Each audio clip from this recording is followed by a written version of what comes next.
اعوذ باللہ من الشیطان الرجیم بسم اللہ الرحمن الرحیم وبہ نستعین وہو خیر الناصر ومعین بسم اللہ الرحمن الرحیم اللہم عانی فیہ علی صیامہ وقیامہ وجنبنی فیہ من حفواتہ وعصامہ وارزقنی فیہ ذکرک بدوامہ بتوفیق کا یا ہادی المضلین اللہم صلی علی محمد وعلی محمد وعجل فرجہم۔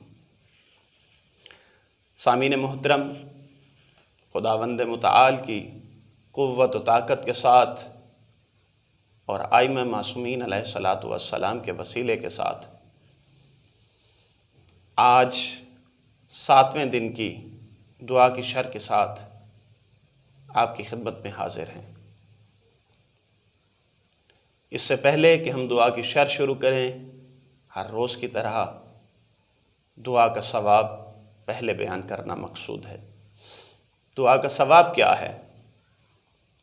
فرمان معصوم ہے کہ جو شخص اس دعا کو پڑھے گا اس کو جنت میں وہ چیزیں عطا کی جائیں گی جو چیزیں شہداء، سعداء اور اولیاء کرام کو عطا ہوں گی۔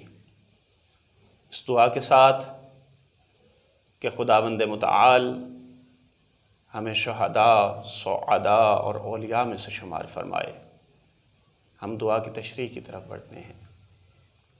دعا کا پہلا جملہ اللہم عانی فیہ علی صیامہ وقیامہ، خدایا آج کے دن روزے میں اور نماز میں میری مدد فرما۔ خدایا جو روزہ رکھ رہا ہوں وہ بھی تیری مدد سے، اور جو نماز پڑھ رہا ہوں وہ بھی تیری مدد سے۔ خداوند متعال نے دونوں کو وسیلہ استعانت قرار دیا، وسیلہ مدد قرار دیا۔ نماز بھی وسیلہ استعانت ہے اور روزہ بھی وسیلہ استعانت ہے۔ نماز میں کیا کہتے ہیں؟ ایاک نعبد و ایاک نستعین، ہم تیری ہی عبادت کرتے ہیں، بلکہ اگر بلاغت کے اعتبار سے ترجمہ کروں تو ہم فقط تیری ہی عبادت کرتے ہیں اور فقط تجھ سے ہی مدد مانگتے ہیں۔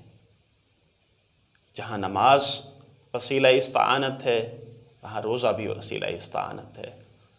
ہم نے تاریخ میں دیکھا جب ائمہ معصومین کے ہاں بیماری آئی تو ائمہ معصومین نے روزے کی نذر مانی، اور جب روزے کی نذر مانی اور شفا یابی نصیب ہوئی تو وفائے عہد کے طور پر روزے رکھے گئے، اور جب روزے رکھے گئے تو خدا کو یہ ادا اتنی پسند آئی کہ پوری سورہ دہر نازل کر دی۔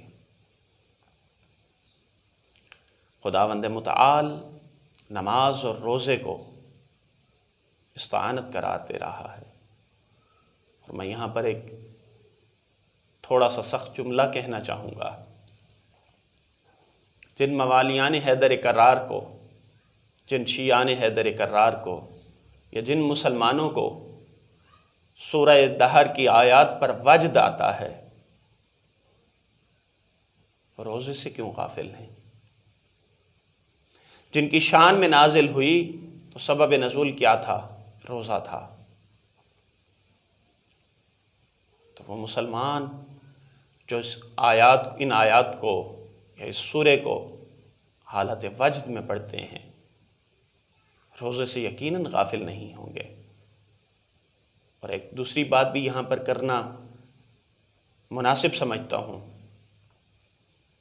کہ رمضان المبارک میں ہی صرف روزے سے استعانت حاصل نہ کیجیے، بلکہ رمضان سے ہٹ کر بھی روزے سے مدد لیجیے، روزے سے کمک حاصل کیجیے۔ روزے کا فائدے کیا ہیں؟ روزہ اگر رکھتے ہیں تو اس کا فائدہ کیا ہے؟ روزے کے فردی فوائد بھی موجود ہیں، اجتماعی فوائد بھی موجود ہیں۔ آئیے پہلے فردی فوائد کی طرف کچھ گفتگو کرتے ہیں۔ فردی فوائد میں سے کیا ہے کہ انسان کے بدن کو تندرستی اور سلامتی نصیب ہوتی ہے، روزہ دار کی دعا مستجاب ہوتی ہے، روزہ انسان کے لیے جہنم کی آگ سے سپر بن جاتا ہے، جہنم کی آگ سے ڈھال بن جاتا ہے، روزہ دار کے لیے ملائکہ دعا کرتے ہیں، روزہ دار کے لیے ملائکہ استغفار کرتے ہیں۔ لیکن ہم دیکھتے ہیں کچھ روزہ دار اور کچھ نمازی ایسے بھی ہیں کہ جن کو صرف بھوک اور شب بیداری کے علاوہ کچھ نہیں ملتا۔ کبھی ذہن میں یہ سوال پیدا ہوتا ہے، روزہ تو سبھی رکھتے ہیں، لیکن کچھ روزہ دار حقیقی روزہ دار ہیں اور کچھ روزہ دار صرف بھوک اور پیاس کے روزہ دار ہیں۔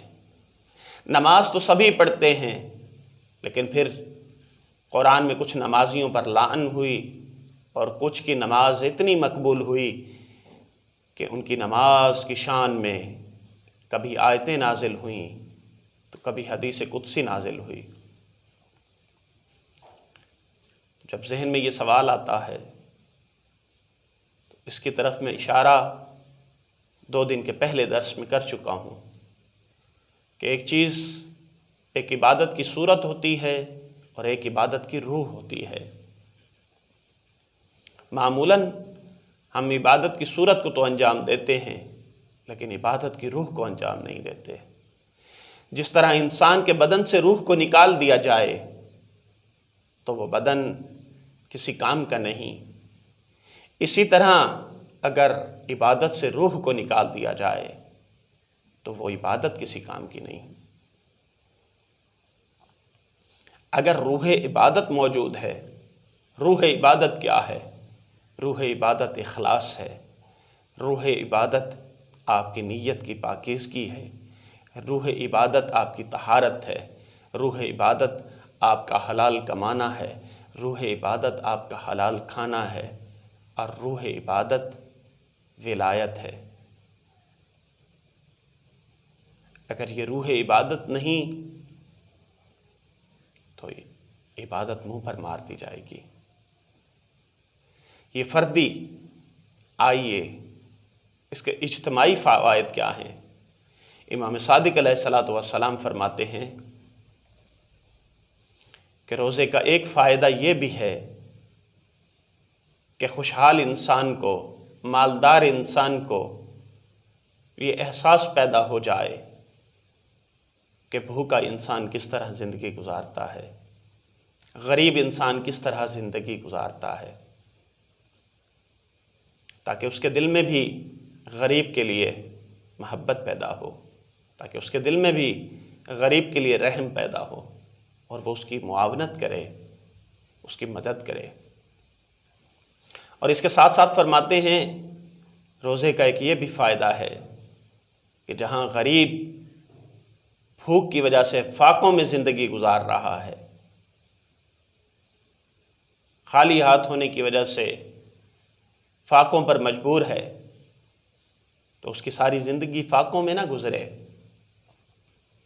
کوئی ایک مہینہ ایسا بھی ہو کہ اس کی بھوک کو خدا عبادت میں شمار کر دے اور اس کا یہ فاقہ، اس کی یہ بھوک اللہ کے ہاں بہترین بندگی میں سے شمار ہو جائے۔ رسول اللہ صلی اللہ علیہ وآلہ وسلم فرماتے ہیں روزہ بدن کی زکوٰۃ ہے۔ جس طرح ہر شے کی زکوٰۃ ہے کہ جن کے اوپر زکوٰۃ واجب ہے، اسی طرح بدن کی بھی زکوٰۃ ہے، اور بدن کی زکوٰۃ روزہ ہے۔ اور روزے کی حالت میں انسان مادیات سے 12، 14، 16 گھنٹے کے لیے دور ہو جاتا ہے، اور یہ فطرت انسانی ہے کہ جب انسان مادیات سے دور ہوتا ہے تو انسان کے اندر روحانیت پروان چڑھتی ہے۔ انسان جتنا مادیات سے دور ہوگا اتنا اس کی روحانیت قوی ہوگی، اتنی اس کی روح قوی ہوگی۔ اس کا مرتبہ قوی ہوگا۔ روزے کا ایک اور فلسفہ بھی ہے۔ روزے کا فلسفہ یہ ہے کہ جہاں بہت ساری چیزوں پر اللہ کی طرف سے پابندی عائد ہو جاتی ہے، تو دو ایسی مین چیزیں ہیں جن پر یکسر پابندی عائد کر دی جاتی ہے، ایک خورد و نوش اور دوسری خواہشات نفسانی، خواہشات جنسی، جن پر یکسر پابندی لگا دی جاتی ہے۔ اور اگر ہم تاریخ انسانی کا مطالعہ کریں تو معلوم ہوتا ہے کہ یہی دو خواہشات ہیں، ایک پیٹ کی خواہش اور ایک پیٹ سے نیچے کی خواہش، کہ جس نے انسان کی تاریخ کے اوراق کو سیاہی میں بدل دیا، جس نے انسانیت کو ضلالت و گمراہی کے دہانے پہ لا کر کھڑا کر دیا۔ خداوند متعال مسلسل 1 ماہ کے لیے آپ کے نفس کو یہ تربیت کروا رہا ہے کہ جس قدر ممکن ہو سکے اپنے پیٹ کو اپنے کنٹرول میں رکھو اور اپنی خواہشات جنسی کو اپنے کنٹرول میں رکھو۔ اگر انسان اپنی خواہشات کو دبا لے تو میں پہلے کہہ چکا ہوں کہ وہ ملک سے بھی افضل ہو جائے گا، اور اگر اپنی عقل کو دبا لے تو پھر جانوروں سے بھی بدتر ہو جائے گا۔ آئیے اس دعا کے ساتھ کہ خداوند متعال ہمیں روزہ رکھنے میں اور نماز پڑھنے میں توفیق نصیب فرمائے۔ اور نماز کو میں نے اس لیے ڈسکس نہیں کیا کیونکہ نماز ایک مستقل موضوع ہے، اور ماہ رمضان کے حوالے سے خصوصی یہ دروس کا سلسلہ ہے، تو ہماری ساری گفتگو اگر روزے پر رہے تو زیادہ بہتر ہے۔ ہم بڑھتے ہیں دعا کے دوسرے جملے کی طرف، اور دعا کا دوسرا جملہ کیا ہے؟ وَجَنِّبْنِي فِيهِ مِنْ حَفَوَاتِ وَآثَامِهِ۔ خدایا آج کے دن مجھے لغزشوں اور گناہوں سے محفوظ رکھ دے۔ خدایا مجھ میں اتنی طاقت نہیں ہے کہ میں اپنے آپ کو گناہ سے بچا سکوں۔ خدایا مجھ میں اتنی طاقت نہیں ہے کہ میں اپنے آپ کو برائی سے روک سکوں۔ خدایا میرا نفس اتنا قوی نہیں ہے، میرا نفس مجھے برائی پر منع نہیں کرتا۔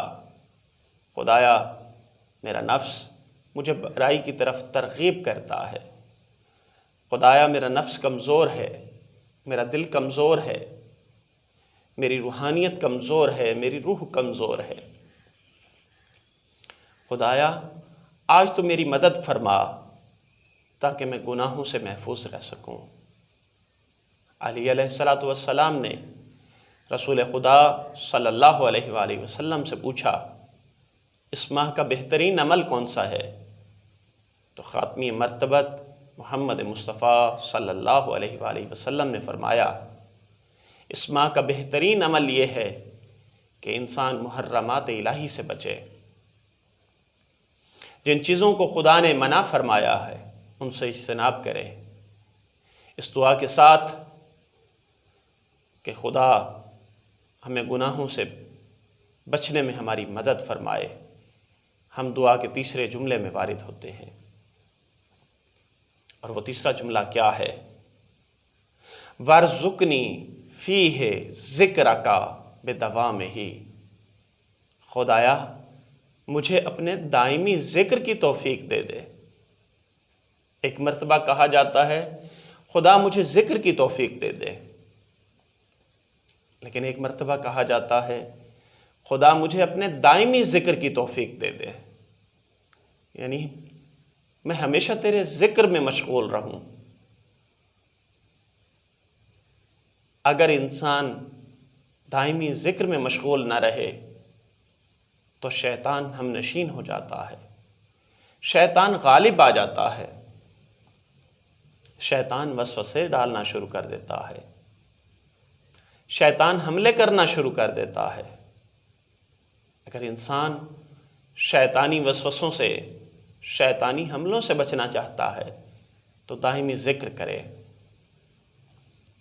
ذکر صرف قرآن کریم ہی نہیں، ذکر صرف نماز ہی نہیں۔ آپ کو جب موقع ملے کبھی سبوح قدوس کی تسبیح پڑھیے، کبھی الحمدللہ کی تسبیح پڑھیے، کبھی یا ارحم الراحمین کہیے، کبھی سبحان اللہ، کبھی اللہ اکبر۔ اپنی زبان پر دائمی ذکر کو جاری رکھیے۔ اس کے دو فائدے ہوں گے، ایک تو شیطانی حملوں سے اور شیطانی وسوسوں سے بچ جائیں گے، اور دوسرا زبان کیونکہ دائمی ذکر میں ہوگی تو زبان کے گناہ کرنے سے قاصر ہوگی، زبان جھوٹ بولنے سے قاصر ہوگی، غیبت کرنے سے، چغل خوری سے، اور لاہ و لعب کی باتوں سے، فحش باتوں سے محفوظ رہے گی۔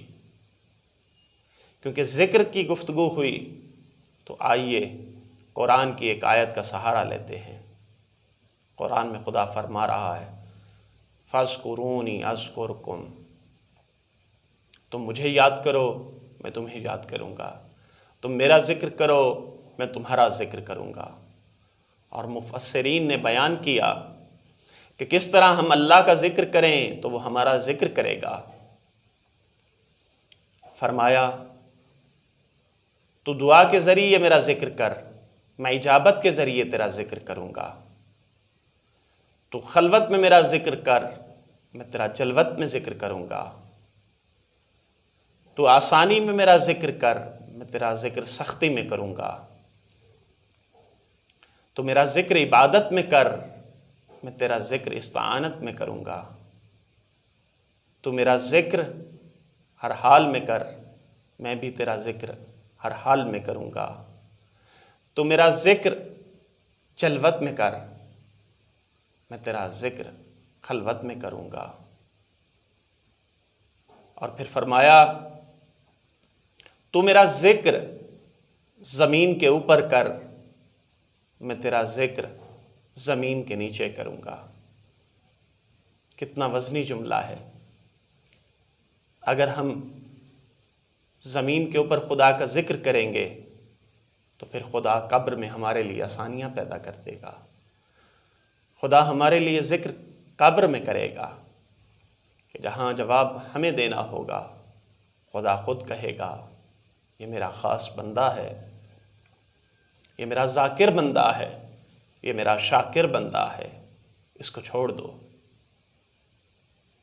اس دعا کے ساتھ کہ خدا ہمیں اپنے ذاکرین میں سے شمار فرمائے۔ چلیے ایک بات اور ذہن میں آ گئی، اگر انسان دائمی ذکر کرتا رہے تو شیطانی وسوسوں سے دور رہ سکتا ہے۔ شیطان انسان کے گرد طواف کی طرح چکر کاٹتا ہے کہ اسے کوئی موقع ملے کہ وہ انسان میں نفوذ کرے۔ شیطان چار طرف سے حملے کر سکتا ہے، آگے سے، پیچھے سے، دائیں سے، بائیں سے، لیکن دو طرف سے خدا نے اجازت نہیں دی شیطان کو کہ وہ حملہ کر سکے، اوپر سے اور نیچے سے۔ آپ جانتے ہیں جہاد ششگانہ ہیں، 6 قسم کی جہاد ہیں، آگے پیچھے دائیں بائیں اوپر اور نیچے۔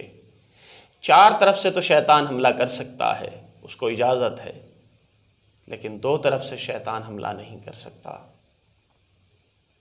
نہ نیچے سے حملہ کر سکتا ہے، نہ اوپر سے حملہ کر سکتا ہے۔ کتنی کریم ہے وہ ذات کہ جس نے انسان کو 2 طرف سے خود ہی محفوظ کر دیا۔ کہا اگر میرا بندہ سر کو سجدے میں رکھ دے میں اسے معاف کر دوں گا، یہ نیچے کی جہت۔ کہا اگر ندامت کی حالت میں، آنسوؤں کی حالت میں ہاتھوں کو بلند کر دے تو میں اسے معاف کر دوں گا۔ شیطان اسی لیے نہ حالت دعا میں حملہ کر سکتا ہے، نہ حالت سجدے میں حملہ کر سکتا ہے۔ اس دعا کے ساتھ